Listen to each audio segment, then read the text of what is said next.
Welcome to the Foreign Tigers podcast with me, Louis. And with me, Erik. Welcome to the Foreign Tigers podcast, Korea edition, where Erik and I take a look at what's going on in our adopted home, South Korea. As immigrants to Korea and graduates of one of its top universities, both Louis and I are eager to share our unique lived experiences and insights into this fascinating country. In this episode, we're going to focus on things to see and do in Seoul, some practical tips for a better experience, and a topic we love to talk about, food. So I've prepared some discussion questions for us. Erik, let's get started. So, in your opinion, what are the must-see spots, and are there any beyond the obvious spots to visit? All right.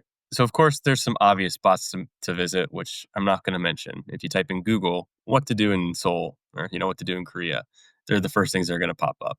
But I want to talk about some things that are not quite as obvious, but I think are essential to the experience, not so much of traveling in Korea, but of living in Korea. And the first one to me, that would be hiking. I agree. Yeah, the hiking here, because, well, one, Korea is just full of mountains. It's pretty much all mountains with a few cities tucked in between them and some farms along the way. And Seoul is, even though it's this major, metropolitan city, it's just massive. There's mountains surrounding it. There's mountains in it. And you can hike those mountains. And it's very fun because it is not like hiking, like a typical hike back home. I don't know, Lou, you did some hiking, I'm sure. Yeah, I agree with you. There's mountains here, there, and everywhere. It's one of my favorite things about Korea. I totally agree with you. Right. So, like, what I think is really interesting is when you go hiking, it's not like you just drive your car to like the base of a random mountain and then start walking up a trail. There's usually it's much more commercialized. But I've actually find this. Yeah, much more organized. Yeah. But I think it's actually a good thing. Like, so for example, one of my favorite hiking spots, it's at the base of Dobong Mountain. And you can either, there's like a trailhead where you can go either up Dobong Mountain or Bukhansan. But when you basically get off the train station, as you're walking from the train station to the trailhead, you have to pass through about a kilometer or two of outdoor food, and it's really Korean food. So there's like chicken and beer. There's like hue. There's like pajeon and just kind of all sorts of like really unique. It feels really Korean when you're doing it. And then once you get past all the restaurants, there's all these stores where there's everything from these big brand hiking companies to these like mom and pop shops where you can get, cool little things like, sunglasses, hats, hiking gear. It's really fun to go through that. And it has this almost like festival experience. And then the hiking itself is stunning. The trails are really well maintained. They can be challenging, but I don't think there's any hike that's, it's not like you're hiking up K2. Well, this is something that confused me the first time. Like, I'm from the UK. Hiking there is a bit more rugged. There's in Seoul you'll find, well, throughout Korea actually, you'll find the stairs that you climb up on your hiking trail, whereas back home you kind of have to discover your own route. So yeah, I think what you said about it being somewhat of a festival, it feels quite organized. You grab the food. If you're missing any items, walking poles or gloves, you can get those at the base of the mountain before you go up the nice trail Right. and do your hike. Yeah, and you'll find people along their hike, stopping to have snacks, to have food in these. It's not like a designated picnic area, but people just find places to do it. It's really worth doing, honestly. You should definitely, if you have a week or however many days you're spending in Korea, one day has to be spent hiking at one of the major mountains. And they make it really easy for you. There's designated Seoul hiking tourism centers so you don't have to worry about bringing your own boots from wherever you're coming from. Just arrive in Seoul, go to one of the centers, the Seoul hiking tourism centers, and you'll be able to rent whatever you need: boots, clothing, walking poles, whatever you need, and they'll give it to you. Yeah. I'd never have seen that. Where? Yeah, they're great. Is that also at the map? Like where have you seen that? Bugaksan was the main one I saw. But there's 3 or 4. So if you just Google Seoul Hiking Tourism Center, you'll be able to find the one closest to where you want to go. And if you were looking for tips for hiking, I imagine that would be quite useful. Mm. Yeah, no, it's great, and you don't have to be great at hiking to find a trail that works here. So definitely worth doing. Ideally, not in the summer or winter. Oh, definitely. Come in the spring. If you can do in the summer, but you really shouldn't. You should honestly, in general, I'd say just come to Korea in the spring and fall. Otherwise, I don't know. It's like the Amazon here. Yeah, that's a good hot tip. Mm-hmm. Bad pun. Oh my God! I'm sorry. All right, that's the end of the podcast. I'm sorry, guys. Sorry. Yeah, you sorry. don't have to. Oh my goodness! That I'm going to be a bit more mainstream with my recommendation. I think you should definitely. One of the unique things about Korea is that it does sit just south of somewhat of a interesting conflict zone. So if you enjoy seeing unique aspects of a country, I don't think you can find many more unique things in the world than visiting the DMZ, the demilitarized zone. At the moment, you can only visit an observatory from Seoul. They'll pick you up from various locations within Seoul, like Hongdae or wherever. But they'll take you to the DMZ, and you can see the Dora Observatory, which gives you a good view into North Korea, and you'll be able to see towns like Kaesong and the propaganda village, whose real name escapes me, which is very, very interesting. And then see the 3rd infiltration tunnel, which is also where the North managed to dig a certain way under the ground, and then South Korea discovered it and were like, no. Yeah, that is my favorite infiltration tunnel, by the way. That is a good one. The 3rd? Yes. I've not seen any others, so but yeah, no, very, very, very good. Very good day. It takes a day. Very, very good day out, especially considering it's something unique only to this country. I mean, you can go to a theme park pretty much anywhere in the world, and they're pretty standard. But the DMZ is the DMZ, and you won't find that anywhere else. Yeah. Some say it's the best theme park in the world, the most dangerous one, actually. It's definitely an interesting way to describe it. Yeah, no, it's not. It's funny. I've gone to it a couple times, and the first time it was so disappointing. It was so foggy. I couldn't see anything. Yeah, it was just really foggy, and I saw nothing.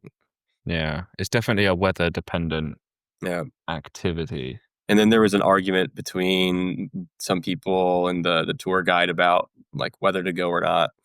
And then it was very interesting. But don't let that dissuade you. I saw it again. Actually, Louis took me. What was that place called? With the lookout zone that's really close to the border. Oh, you're going to test me now. I just know how to drive there. The name, the name is in my Naver map. What's the island? Ganghwa-do. Yeah, okay. Ganghwa-do. It's not like set up for like tourists.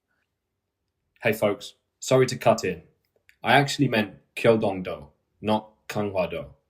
Both islands are lovely, but the observatory, which you'll find at Manghyangdae Jongsan, is on Gyeongdong-do. Back to the show. It's if you're somewhat familiar with Korea, you'll find your way there, because there is no tour company that will drive you there. But that is a very unique place. It's the closest you can get, the closest point you can observe North Korea from. Yeah, I don't know if it's the case with the other observatories, but because again, it was too foggy when I went the other time. But when I went to that one, I could actually see people, just like regular people on the other side, and that was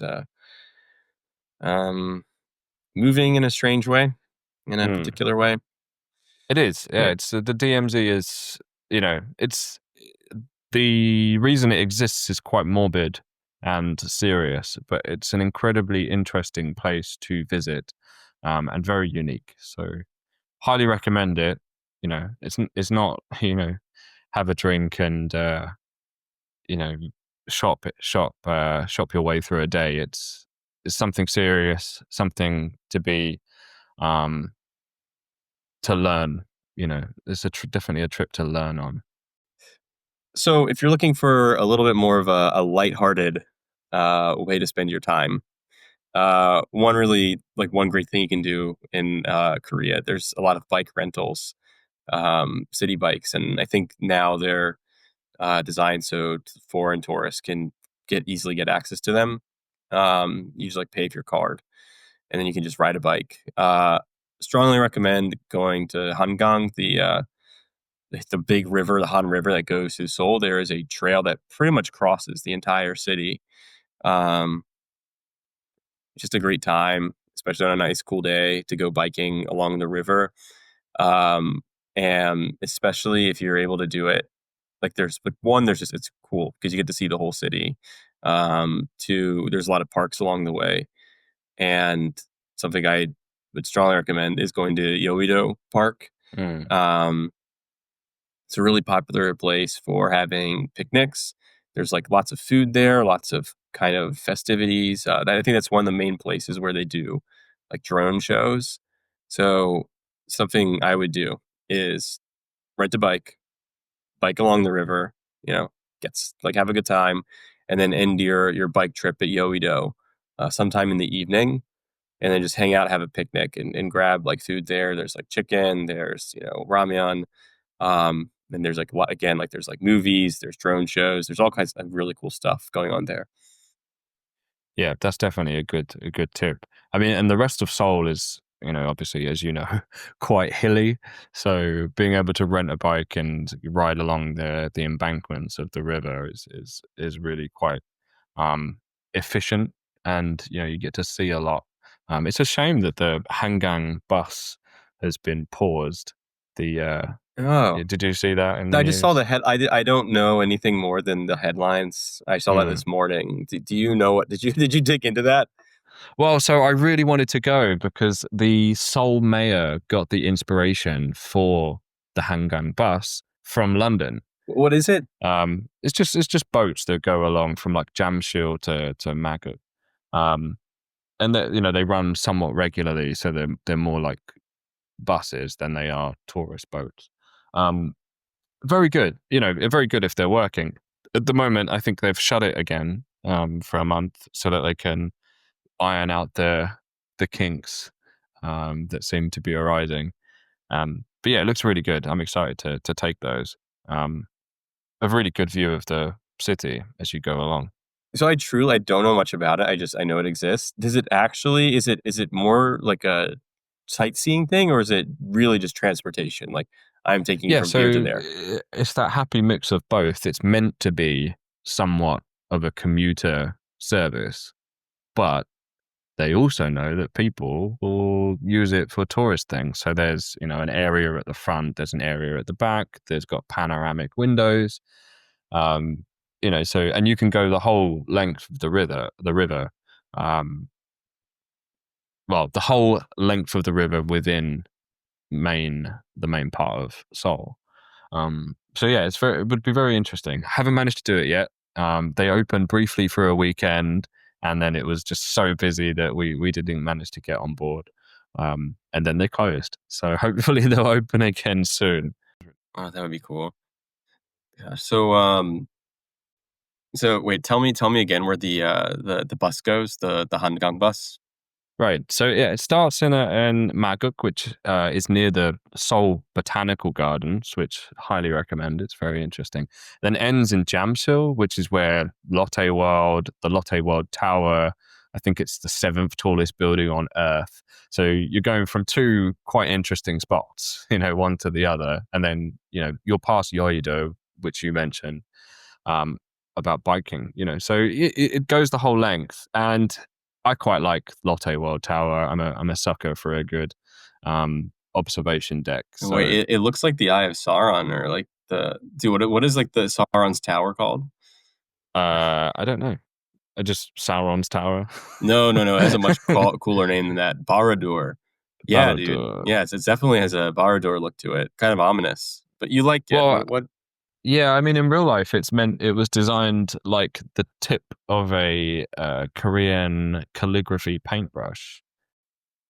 That completely changes everything I feel about it. Yeah. It's a very cool building. At the base of it, lots of malls, Lotte World, which is like a small theme park. If you like theme parks, this one is rather small. So have a look before you go and make sure there are some rides and stuff that you think you would enjoy. Otherwise, maybe just visit the tower.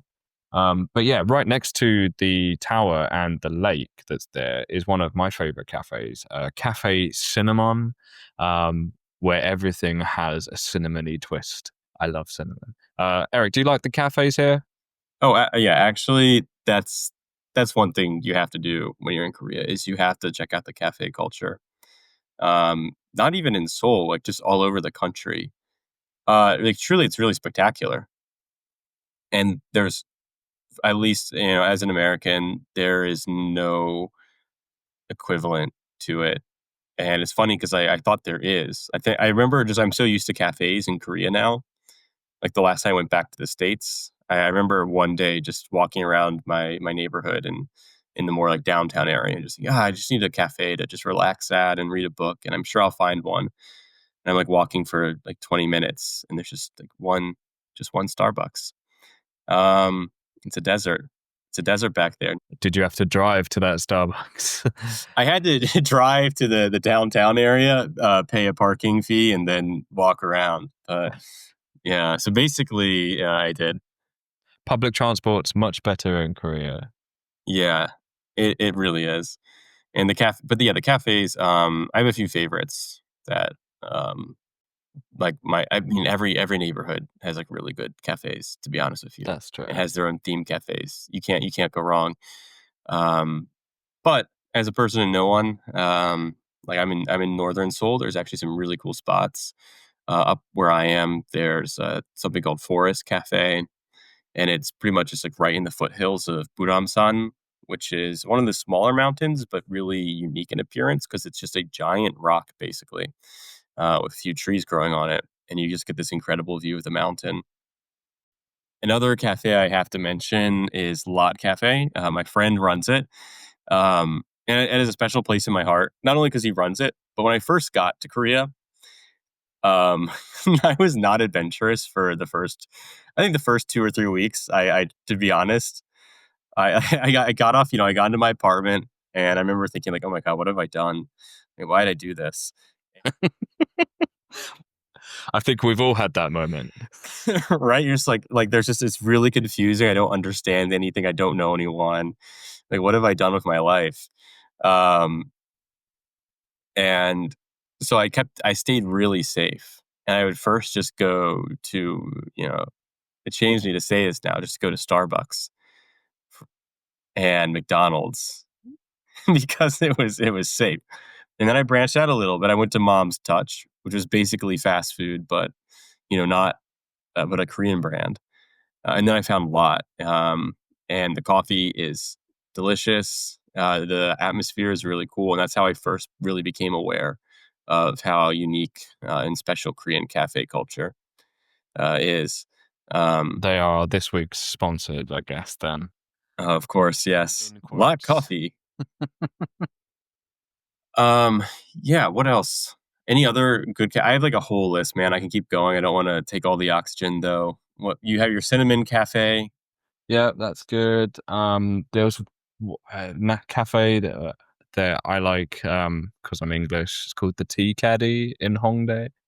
They're very knowledgeable. Why would you like that?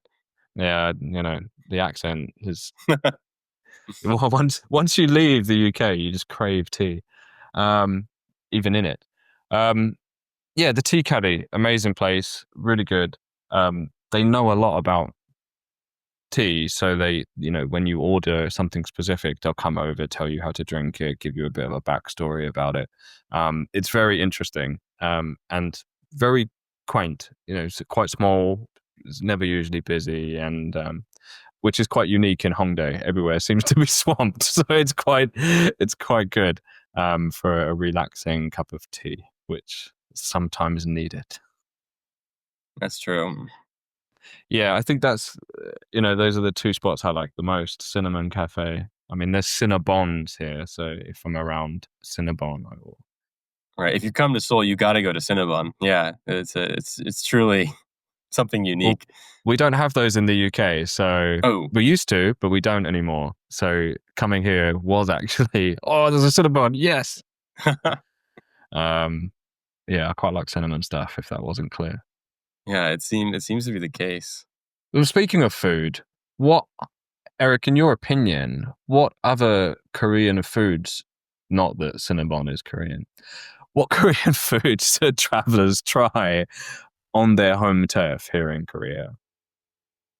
Oh man, all the food. All of the food. You're only gonna, this is if you're gonna eat Korean food, I'm telling you, Korea is the place to eat it at. Oh, but no, okay. I'm gonna be time to get serious. When you think about food in Korea, you probably think about samgyeopsal. I mean, you think about the barbecue, which is the main meat there. The main cut of meat is samgyeopsal. That's an interesting take. What you think? You think differently? I think of kimchi, but carry on. Oh, okay, yeah. But I feel like if you go to Korea, you're not like, oh man, I can't wait to go and because kimchi is a side try dish. Fermented cabbage. Yeah, I mean maybe you do because it is delicious, but there's not a kimchi restaurant. That's true. That's true. Yeah, it's just everywhere. Yeah, it comes for free sometimes. Right. Actually, I'm not going to get into that. I didn't really understand that kimchi. Actually, you could come here and think that there's a meal such as kimchi. Because when I first came here, I made that mistake. I just thought that I was like, oh, kimchi, like fermented cabbage. I came here without knowing anything about Korea. I think I mentioned in the last episode. And I knew it existed. I didn't realize it was just a side dish only. So there is kimchi jjigae, which is like kimchi stew. But I guess it's not like, you're sat there eating a bowl full of fresh fermented cabbage. They've added some meat to it. They've added some spice, some water to make it into a stew, which I really like. I love that dish. But samgyeopsal, BBQ. I think you were gonna send us. Oh, I was gonna take this somewhere. That's what everyone thinks of, but I think there's a pork hierarchy in Korea. Ooh. And samgyeopsal is like the basic one, but above that is jokbal, which is pig foot. It's not the foot itself; it's more like the meat surrounding the foot and lower part of the leg. Oh, like the shin. Yeah, that part. Mm. And it's chewy. It's kind of almost sweet in a certain way, as almost honey flavor to the outer part of the meat. It's really unique, and I think something that you have to try when you're in Korea. And then so above jokbal, at the highest end, is gopchang, which is fried pig intestine. Gopchang, makchang. That's my favorite food in Korea, to be completely honest with you. That's an interesting choice. Yeah, so my hierarchy, it starts with the most adventurous, and then it goes intestine, foot, and then basically samgyeopsal is just bacon minus the curing part. Was that something you just willingly went into a store and tried, or was it something that you'd read about and thought, I would like to try that? Gopchang, the pig intestine. Yeah. I think a friend just took me to a restaurant one time, and I didn't really know what I was getting into until it was too late. And once you have a few drinks, it doesn't really matter, and it was delicious. Yeah, I think that's the way. Some stuff has like, it sounds not so great, but if someone takes you and you're kind of open to it, you might discover something that you like. Right. So yeah, Gupchang, highly recommend. It's really good, but it's definitely, I wouldn't eat it the first thing you've tried in Korea. I would try other food first before doing it, because it's you gotta use the flavors here. Interesting. Yeah. What about you? What's I mean, I've some other thoughts too, but I'd like to hear what do you like? Well, I've already mentioned my absolute favorite. So when you said there's Oh no yeah. meal of of kimchi, I was thinking no. Kimchi jjigae is incredible. Yeah, no, kimchi jjigae is my favorite, and I think the more places that you try that make it, the more you'll find a style that you like. Some are more watery than others. Some are more sour than others. Some are more spicy. Some are not. It's very interesting. And for such a simple dish, um, the diversity of kind of tastes are really good. So yeah, my absolute favorite dish in Korea, kimchi jjigae. It's also the one that's probably most ubiquitous. It's very easy to make, very um, and people love it. Yeah, it's very great. But I think overall, like I do enjoy the food, similar to you. Like I like good food. I'm not too fussed about trying new things. I think my limit is the octopus dish that's still kind of wriggling. I have not tried. Oh, so you haven't tried it? Okay, no, okay, like that's where you're not gonna go. Yeah, I think I have had that on the plate, on the table, but I couldn't bring myself to do it. But the opposite to that is be brave. When you get here, be brave and, find your limit. Mine being wriggling octopus, and look for those smaller spots where locals are having their lunch, especially if you're around Yoido or like the big built up areas and so. People leave their offices, go have a lunch, and it's worth looking at the spots where the office workers kind of go, because they're not, your Starbucks, your McDonald's, or wherever. They'll find like a really small store that from the outside kind of looks like a not so great place to eat, but they are packed and there's a queue and you might have to wait a little while. Are there any areas then that you'd recommend? Because I think when people think of food, they like probably think Gangnam, uh, Hongdae, right? Or Myeongdong. Like those like the main tourist areas. Are there some special places where you think you're gonna find a lot of that? Not really. So like here, a good restaurant is called a matjib. Mhm. Um, you know, you can type that into Naver Maps. Just type insert food matjib, kimchi jjigae matjib, and it will take you to like the place or recommend places that are good in that area. I've not found like a specific foodie place that I think all of the restaurants there are amazing. But yeah, my top tip would be wherever you are, look for like the office workers and see where they go. And because if you've only got an hour for your lunch or you're going to spend your after work period there, you're not going somewhere that sucks. Um, so yeah, I would definitely, that's my top tip. Spy the office workers and follow them. Well, because when you said that, you made me think of a couple areas that I think are pretty good. One is Ultiro. I think it's Ultiro Saga. Am I right? Yeah. Okay. It's kind of where, like the line to. One second. I'm gonna look at a map. It's line two meets some other lines. And that area is one of like the main, like a big. There's a few big office worker areas. One is in the central Seoul, like Junggu. One is Gangnam, and then there's Yeouido. And I really like the Uchiro area, and I also like Jongro, Jongro Samga. Um, and oh yeah, it's Uchiro. Yeah, I think it's Uchiro 3 and Jongno 3. Like that whole area. It has a lot of very small alleyways, and a lot of pochas. There's a lot of like these restaurants where it's like very Korean food, uh, where it's a lot of stuff you can have that are snacks, or not snacks, but just what you don't just order one thing. You can order a lot of things, and have drinks with it. So I think if you want to have a fun look into the drinking, eating culture, it's really good to go to Uchiro and Jongno. Yeah.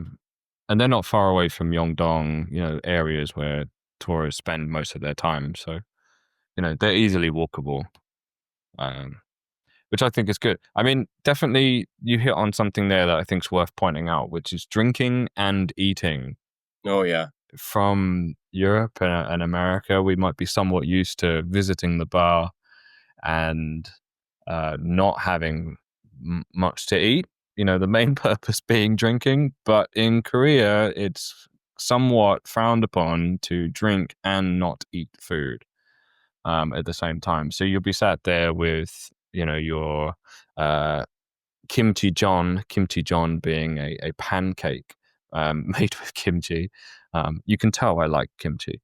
And your beer. And it's very good. So you're not, the main purpose is not to get drunk. It's kind of drink food. And then you find yourself drunk and very full at the end of the evening. So that's good. Yeah. And I think actually, so for drinking, like the classic is like Baekju is beer. And then there's somek, which is mixing soju and beer. Like putting like a shot of that into your cup of beer. But yeah, I mean, soju is Korean spirits, right? So just to point that out, definitely something you should try here. Yeah, you have to. It's the law. And makgeolli. Oh, true. That's very cool. Makgeolli is my favorite. It's kind of like a rice fermented, like rice wine. Very tasty. Yeah. So many people like there's this famous combination called chimek in Korea, which is chicken and beer.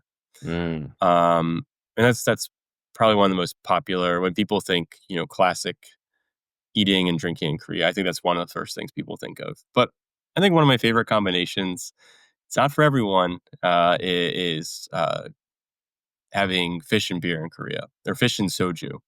So there's hue in Korea, which is kind of, I think you could say it's like the Korean sashimi. It's, like this really fresh slices of fresh fish. It's a little bit thicker than, when you say like, sashimi, you think of like these really very thin slices like in Japan, but hue is more thick. And it's good, but it's really good with just soju by itself. No beer. And I think that's like that's a classic in my mind. And I think it's one of the things that you should try out if you're visiting Korea, is just try out it's called a hwetjib, and just try out Korean fish. Interesting. I've not tried that. I might do that next time. Although I'm not such a big fan of fish. So I have to avoid that sometimes. One day, Louis. One day. Yeah, maybe one day. I'll overcome my fear of the wriggling octopus. Maybe. Oh, I feel like there's some lines that don't need to be crossed. I'm okay on that too. Yeah, no, it's more of a mental bridge than anything else. There's so much to talk about when it comes to visiting Seoul, but we have to end it there. Otherwise, we'll be recording for hours. Right. Honestly, there's we've lived here for a long time, so many things come to mind. There's so many things I want to share, and when I have people visit, there's only so much you can do in the time there is. So hopefully, we'll be covering this subject again in our future podcasts and with more time to spare. Absolutely. I think you and I both enjoy kind of evangelizing our time in Korea and encouraging more people to come. So it's definitely something we'll do again. Right. So with that, thank you from myself and Louis. We hope you enjoyed the episode, and we'll be back soon with another episode from the Foreign Tigers.